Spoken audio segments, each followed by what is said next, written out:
upswing right now because we're the best piece of property in all of Westchester, and I'm not gonna hold back when I say that, because everything is about location, location, and location. We got 3 trains, surrounded by 3 trains, and you can walk to the 2 train, you can walk to the 5 train, because we're only 4 square miles.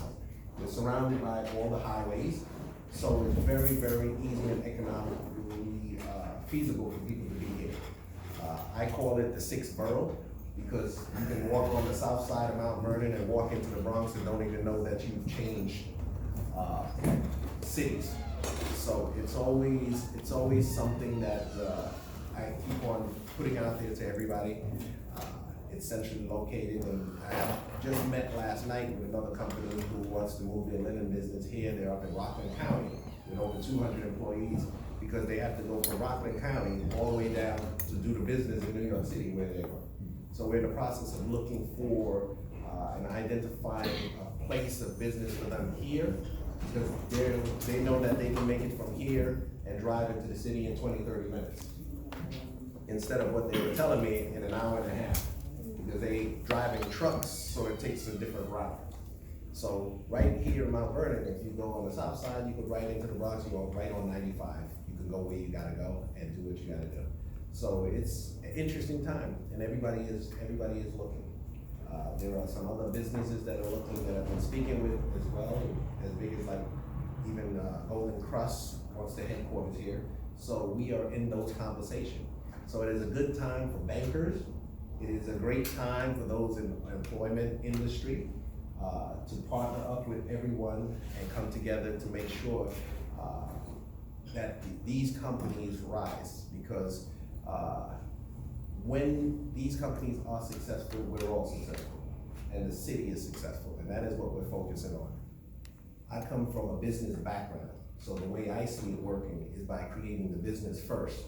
And then as you create these businesses and people headquarters here, it's a great thing that we did with Stag. Stag is coming in, they're relocating here in our city, which is great. And they come in with 150 employees, which is gonna spend in our community, buy lunch in our community, shop in our community. Taxes are gonna come from the community. They're renovating the place, so now we're gonna get property taxes because the value of assessment has gone up. So that is bringing money to us. And the great part of it is there's no kids in the school system, there's none of that stuff going on. But if we continue to do that, and you create the place of a workforce city, an environment, then those people who live outside the city say, hey, I will need an apartment because I'm getting tired of traveling from all the way down there or all the way down there here.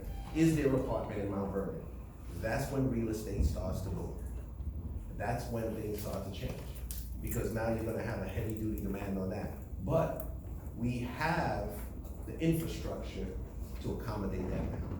And that's gonna create more money in our community. Right now, because we don't have the businesses that we need, we did a study, we had a grant, and the study shows that $396 million a year is spent outside of Mount Vernon each year. So you can't say that people in Mount Vernon don't have money, because they do. They're just not spending it here. They're not spending it here because we don't have those businesses here that we can spend the money at. So those are the things we need to change, because I've already told everybody that's close to $400 million. If we just capture 25% of that revenue, that's $100 million. Our budget on the city side is $111 million. So if you see what I'm saying, how we can change and flip things over, it's very, very simple. It's a vision, and we just have to do the work, but we have to go in the right direction. And hopefully with your help, okay, and your commitment to Mount Vernon, we can do that, because we can rely on you guys to be able to have the small businesses, even the large businesses, because some people may want to refinance, and I'm seeing a lot of folks that are coming to me now to try to move out of their small property and purchase a bigger property. So they're gonna need help as well. So we have to come up with a plan for that. We have to expand our economic infrastructure in Mount Vernon, as well as we have a pounded zone to the south side, but it's not really doing any good, because none of the people way down on the south side is doing anything to take advantage of it either. So we need to know how we can expand that economic zone as well throughout Mount Vernon to make it a greater, more powerful player in the state of New York and in all of Westchester. We have everything that is needed here except for the proper development and the proper plan. That is what we're working on. That is what I'm relying on you and others to do. So we need to figure out how we can make others successful, because like I say, when you make others successful, you become successful. And when you become successful, the city becomes successful. So a rising tide lifts everybody's boat. And we have to always remember that. That's the focus that we have to, like I said, our focus is to refocus in this city and to get into the right gears to make our city financially stronger. I'm based primarily out of HCR, which is the housing agency for the state of New York. But I troubleshoot for the governor in many areas, including workforce development, minority women business development, and small business development. So 15 years, those buildings sat deserted, and the owners of those buildings received certiorari's.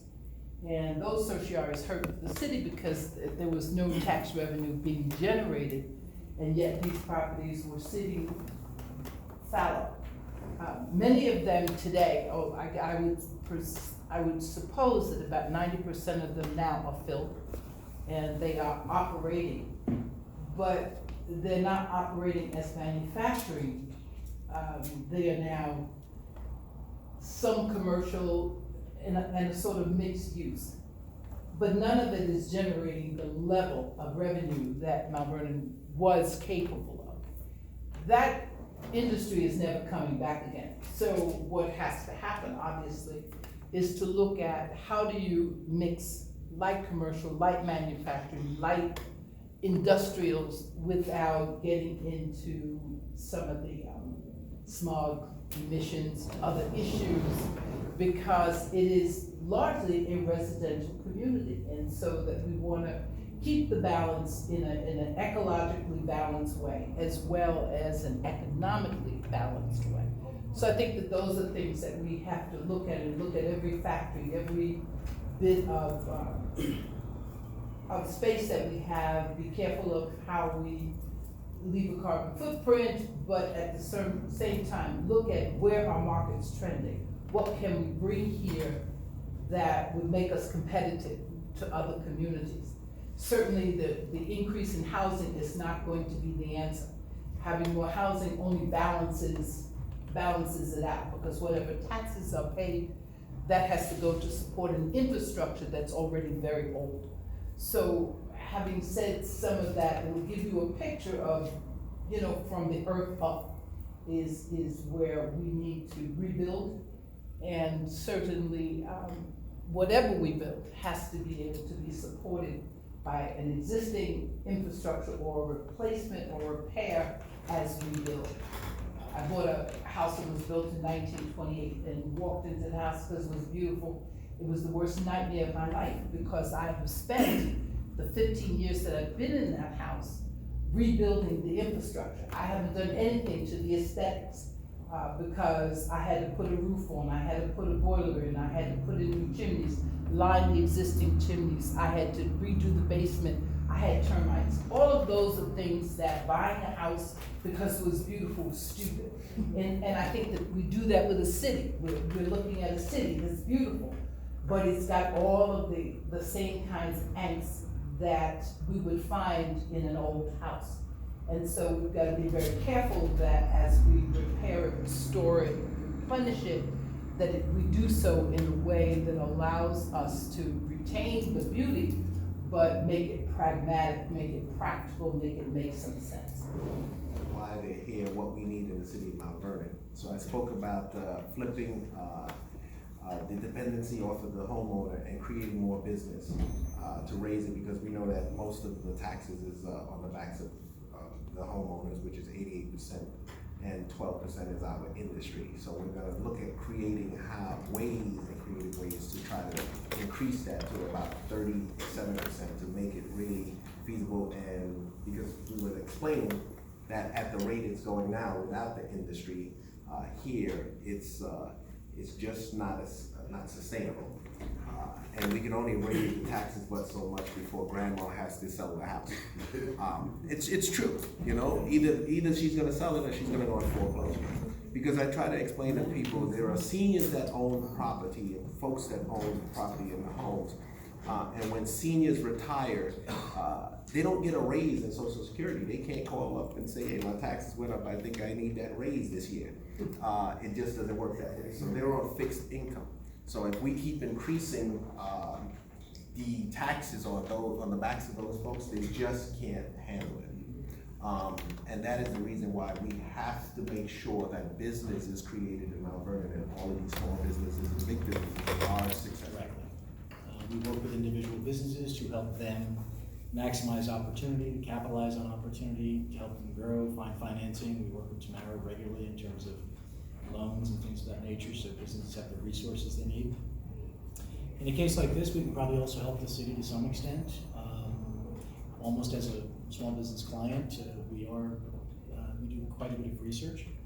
So we have access to a tremendous amount of data, so we can help them with the planning process in terms of what you might be interested in doing, and developing some business case work around that, what makes sense around that. But beyond that, our primary role is individual and specific to individual businesses to make sure that they can do the best that they can. Said, we're looking for a team. We have to change Mount Vernon. We're looking for the right people. I think the right people are around this table and sitting around this room. I think we have brilliant minds and everybody's in different categories that needs to come together. So having that advisory board, having that commitment is key. So we can always bring in other people from other resources in need, but we do need to have a commitment of people that are willing to work with the residents of Mount Vernon and willing to change Mount Vernon. And the people in this room can do it.